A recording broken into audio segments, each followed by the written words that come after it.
Hello viewers, কেমন আছেন আপনারা সবাই? লেস্টাকে চ্যানেলে আপনাদের প্রত্যেককে অনেক অনেক ওয়েলকাম।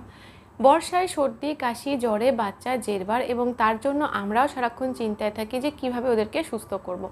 এবার এই পরিস্থিতিতে আমরা পরপর কি করতে পারি, সারাদিন ধরে কিভাবে ওদের যত্ন নিতে পারি, পুরো ব্যাপারটাই আজকে আপনাদের সাথে শেয়ার করছি। তো চলুন উইদাউট এনি ফার্দার ডিলে আজকের ভিডিওটা স্টার্ট করি।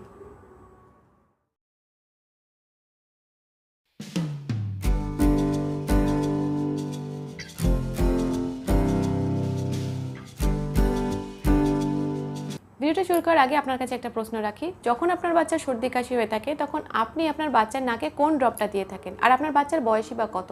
কমেন্ট করে কিন্তু অবশ্যই জানাবেন। আর জানেন তো, বাচ্চাদের নাকের ড্রপ দেওয়ার ক্ষেত্রে কিন্তু আমাদের বেশ কিছু বিষয় মনে রাখা উচিত। আপনারা কমেন্টে আমাকে এই উত্তরটা দিয়ে দিন এবং আমি কিন্তু কমেন্টে আপনাদের সাথে বেশ কিছু অন্য ইনফরমেশনও শেয়ার করব, যাতে আপনাদের বাচ্চাদের নাকের ড্রপ দেওয়ার ক্ষেত্রে অনেকটাই হেল্প হতে পারে।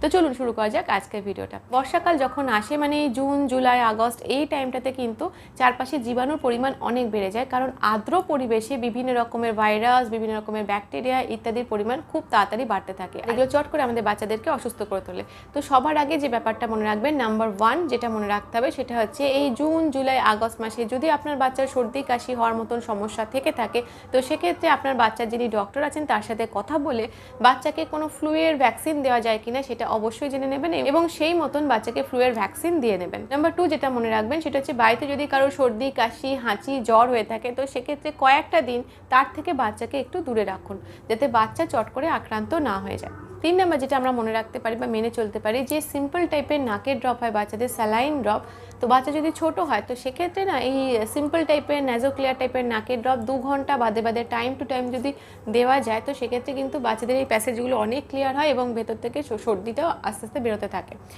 যদি বাচ্চা বড় হয়ে যায় এবং ডক্টর যদি কখনো এরকম আপনাকে কোনো স্পেশাল টাইপের নাকের ড্রপ প্রেসক্রাইব করে থাকে, ন্যাজিভিয়ন বা অট্রিভিন টাইপের, তো সেরকম বাচ্চাদের যে নাকের ড্রপগুলো হয় স্পেশাল টাইপের, সেই নাকের ড্রপ দিনের মধ্যে 2বার 3বার বা দিলে কী হয়, নাকের ওই সমস্ত সমস্যাগুলো অনেকটাই কেটে যায়, নাক বন্ধের ব্যাপারটা কেটে যায়, সর্দি যেটা প্রাথমিক অবস্থায় শুরু হয়েছিল সেটাও কিন্তু অনেকটাই সেরে যায়। 4 নাম্বার যেটা আমাদের অবশ্যই করা উচিত, বাচ্চাদের যদি সর্দি হয়ে যায়, হাঁচি হয়, নাক দিয়ে জল পড়ার মতো সমস্যা হয়, তো সেক্ষেত্রে টাইম টু টাইম মেনটেন করে নরম সুতির কাপড় দিয়ে আস্তে আস্তে চেপে চেপে, মানে একদম জোরে না, চেপে চেপে নাকের থেকে যদি কোনো সর্দি বেরোনো থাকে সেগুলোকে আমাদের পরিষ্কার করে দিতে হবে। তাহলে বাচ্চাদের ভেতরে থাকা সর্দিটা অনেকটাই বাইরে বেরিয়ে যাবে এবং ওরা তাড়াতাড়ি আরও রিলিফ পাবে। 5 নাম্বার যে বিষয়টা কিন্তু আমাদের মেনে চললে ভীষণ উপকার হয়, আমি তো প্রত্যেকবার যখন দেখি যে আমার ছেলের এরকম সর্দি বা ঠান্ডা লাগার মতন সমস্যা শুরু হয়েছে বা দেখা দিচ্ছে, কিছু কিছু সিমটম দেখা যাচ্ছে সর্দি বা ঠান্ডা লাগার মতন, তখন আমি এই পয়েন্টটা অবশ্যই মেনে চলি এবং এতে কিন্তু ইনস্ট্যান্ট কাজ পাওয়া যায়। হ্যাঁ, মানে ইনস্ট্যান্ট ফল পাওয়া যায়। যখনই আপনি দেখবেন আপনার বাচ্চার সর্দি হাঁচি কাশির মতন সমস্যা শুরু হয়েছে বা দেখা দিচ্ছে এরকম মনে হচ্ছে, আগেই খাবার দাবারের ওপর একটু লাগাম দিতে হবে। খাবার দাবার মানে বেশ কিছু খাবার আছে যেগুলোকে এই টাইমে একদম অফ করে দিলেই ভালো হয়। এই যে পার্টিকুলার খাবার দাবারের কথা বলছি, এটা কিন্তু আমি আমার ডক্টরের কাছ থেকে এই পরামর্শটা পাইনি বা আমি কাউকেই শুনিনি যে তারাও তাদের ডক্টরের কাছ থেকে এই পরামর্শটা পেয়েছেন। ডক্টররা বিভিন্ন পরামর্শ দিয়ে থাকেন, কিন্তু এই খাবার দাবার এর মধ্যে যে রেস্ট্রিকশান আনাটা এই কয়েকটা দিনের, সেরকম কোনো পরামর্শ আমি পাইনি। বাট বিশ্বাস করুন, আমি নিজে এবং আমার বাচ্চার ক্ষেত্রে দেখেছি যে ওই পার্টিকুলার দিনগুলোতে যদি কিছু খাবারকে অফ করে দেওয়া যায় তাহলে ইনস্ট্যান্ট কাজ, মানে সুবিধা হয়। কারণ সর্দি হাঁচি কাশি এগুলোর সাথে অ্যালার্জি হয় যে সমস্ত খাবারের, সেইগুলোর সাথে শ্বাসকষ্টের সাথে, এই সবগুলোর সাথে না একটা কানেকশান আছে। তো সর্দি কাশি যখন অলরেডি হয়ে রয়েছে কোনো বাচ্চার, তার যদি অন্য টাইমে খাবারগুলোর থেকে অ্যালার্জি নাও থাকে, ওই টাইমে খাওয়ালে কিন্তু প্রবলেমটা অনেক ক্ষেত্রেই বেড়ে যায়। তো এটা আমি একজন মা হিসেবে আমি উপকার পাই বলে আপনাদের সাথে এই পয়েন্টটা শেয়ার করছি। যখন দেখবেন বাচ্চার একটু সর্দি কাশি হাঁচির মতন সমস্যা হয়েছে বা লক্ষণ দেখা দিচ্ছে, তখন আগেই বেশ কিছু খাবারের ওপরে কিন্তু আমাদের লাগাম টানাটা দরকার এবং এতে কিন্তু বেশ ভালো কাজ হয়। এমনও অনেক সময় আমি দেখেছি যে এই খাবারগুলোকে অফ করে দিলে আর কোনো আলাদা করে বেশি ওষুধ দেওয়ারও দরকার পড়ে না, অটোমেটিক ব্যাপারটা একটু নাকে ড্রপ টপ দিয়ে ঠিক হয়ে যায়।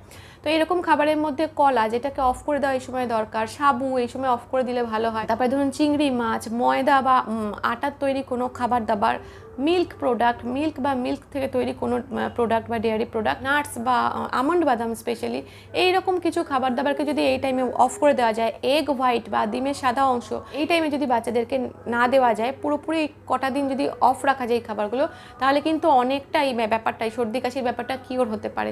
যে সমস্ত বাচ্চারা ব্রেস্ট ফিডিং করছে, তাদের মায়েরা যদি কটা দিন এই সমস্ত খাবারগুলো না খেয়ে থাকেন, সেক্ষেত্রেও কিন্তু বাচ্চাদের সর্দি কাশির সমস্যাটা অনেকটাই কমতে পারে বা অনেকটা রেস্ট্রিক্টেড থাকে। হ্যাঁ, তো এই ব্যাপারটা কিন্তু আপনারা একটু খেয়াল করতে পারেন। 6 নম্বর যে ব্যাপারটা বলবো সেটা হচ্ছে এই সময় যদি কাশি হয়, খুসখুসে কাশি মতন থাকে, বাচ্চা যদি কষ্ট হয়, তো সেক্ষেত্রে বাসক পাতা, তুলসী পাতা, তারপরে আদা, এগুলোকে একটু ফুটিয়ে নিয়ে যে তরলটা পাওয়া যাবে তার সাথে একটু চাইলে মধু অ্যাড করে একটা সিরাপ মতন বানিয়ে সেটা কিন্তু আমরা বাচ্চাদেরকে কাশির সিরাপ যেমন দিনের মধ্যে খাওয়ার পর 3 বার খেতে বলা হয়, সেরকমভাবে মেনটেন করে আমরা যখন বাচ্চা যে মিলগুলো নেবে তার পরপর আমরা বাচ্চাকে কাশির সিরাপের মতন এটা খাওয়াতে পারি টাইম টু টাইম। এক্ষেত্রে কিন্তু এই ব্যাপারটা আমি প্রথম আমার বেবির যিনি ডক্টর আছেন তার কাছ থেকে গ্রিন সিগন্যাল পেয়ে হোম রেমেডির উপরে জোর দিয়েছিলাম, কারণ ডক্টররাও কিন্তু এখন বলেন যে কাশির সিরাপটা যতটা কম খাওয়ানো যায় ততটাই ভালো। তো আপনি এটা কিন্তু চাইলে নিজের বেবির ডক্টরের কাছ থেকেও জেনে নিতে পারেন, নিয়ে যদি এটা খাইয়ে মনে হয় যে বাচ্চার কাশি কমছে তো এটাই খাই যেতে পারেন। আদারওয়াইজ যদি না কমে থাকে তো সেক্ষেত্রে ডক্টরের পরামর্শ নিয়ে ডক্টর যদি কাশির ওষুধ দিয়ে থাকেন তো সেটাই খাওয়াতে হবে। এবার যে ব্যাপারটা অবশ্যই মনে রাখবেন, যদি আপনার বাচ্চা 6 মাসের ছোট হয় সেক্ষেত্রে তো এরকম বাসক পাতা, তুলসী পাতা এইসব কোনো কিছুই দেওয়া যাবে না। এক্ষেত্রে কিন্তু এই ছোটো বাচ্চাদের ক্ষেত্রে কিন্তু ডক্টরের পরামর্শ নিয়ে কাশির ওষুধটাই বাচ্চাকে খাওয়াতে হয়। এবং সাথে সাথে কি করবেন, ওই নাকের ড্রপ যদি বাচ্চার কিছু দিয়ে থাকেন ডক্টর, সেই নাকের ড্রপটা টাইম টু টাইম দেবেন। আর মা যদি ওই যে সমস্ত খাবারগুলোর কথা বললাম সেই খাবারগুলোকে যদি একটু কম খান ওই কটা দিন, তাহলেও কিন্তু বাচ্চার এই অ্যালার্জির সাথে সাথে এই সর্দি কাশির সমস্যাটা অনেকটাই কমবে। 8 নম্বর যে পয়েন্টটা শেয়ার করতে চাইছি সেটা হচ্ছে, যদি আপনার বাচ্চার এরকম মাঝে মাঝেই সর্দি হাঁচি কাশির মতন সমস্যা থেকে থাকে সারা বছর ধরে, তো সেক্ষেত্রে স্পেশালি বর্ষাকালটাতে কিন্তু যে খাবারগুলোর কথা বললাম শুধুমাত্র সর্দি কাশির দিনগুলোতে না, টানা বর্ষাকালটাতেই কিন্তু ওই কটা খাবার বাচ্চাকে না খাওয়ালেই ভালো হয়।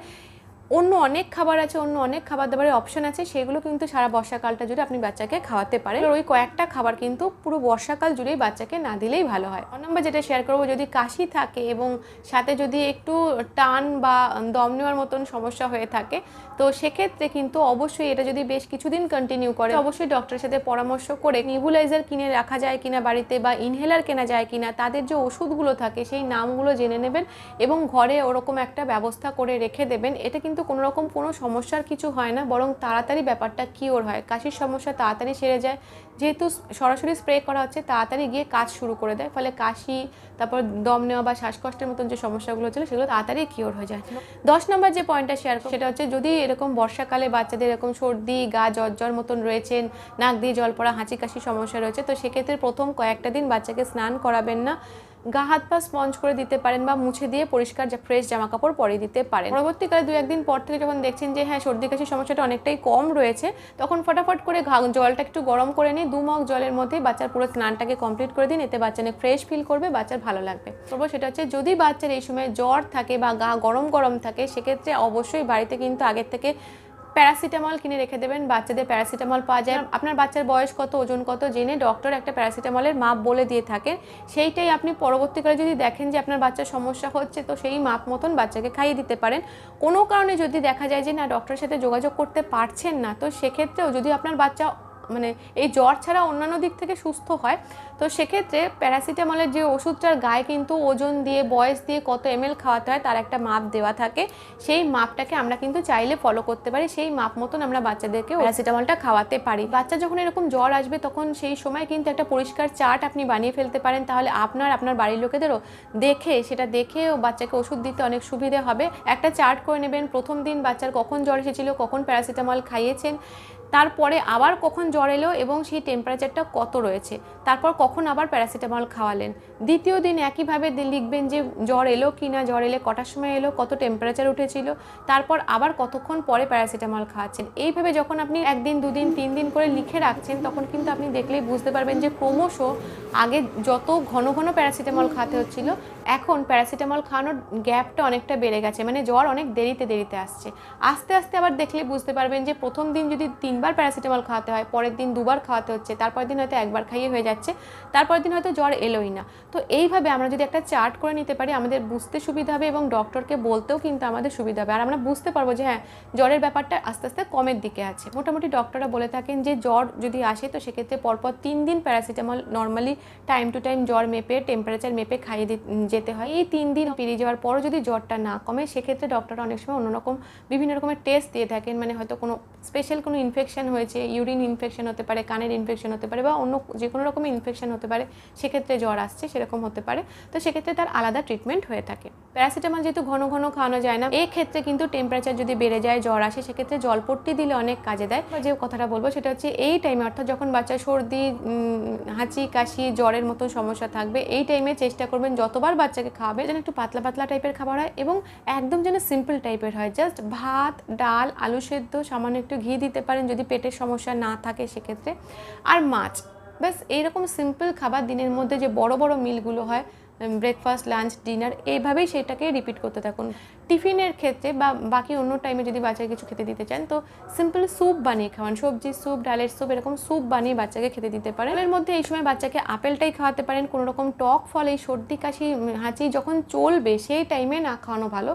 বাকি সারা বছর যখন বাচ্চা সুস্থ থাকবে তখন আপনি অবশ্যই ভিটামিন সির জন্য টক ফল খাওয়াতে পারেন, বাট পার্টিকুলার সর্দি হাঁচি কাশির টাইমে না টক খাবারটা খেলে আরও সমস্যা বেড়ে যেতে পারে। বাচ্চা সর্দি কাশি হাঁচি ঠান্ডা লাগা জ্বর হওয়ার মতো সমস্যা হয়, তো এই ব্যাপারগুলো আমরা মেনে চলতে পারি। তো আজকে ভিডিওটি এ পর্যন্তই থাকলো। যদি আপনাদের ভিডিও ভালো লেগে থাকে তাহলে একটা লাইক করবেন, শেয়ার করবেন, সাবস্ক্রাইব করবেন আমাদের চ্যানেলের সঙ্গে অবশ্যই অ্যাটাচ থাকবেন। Thank you.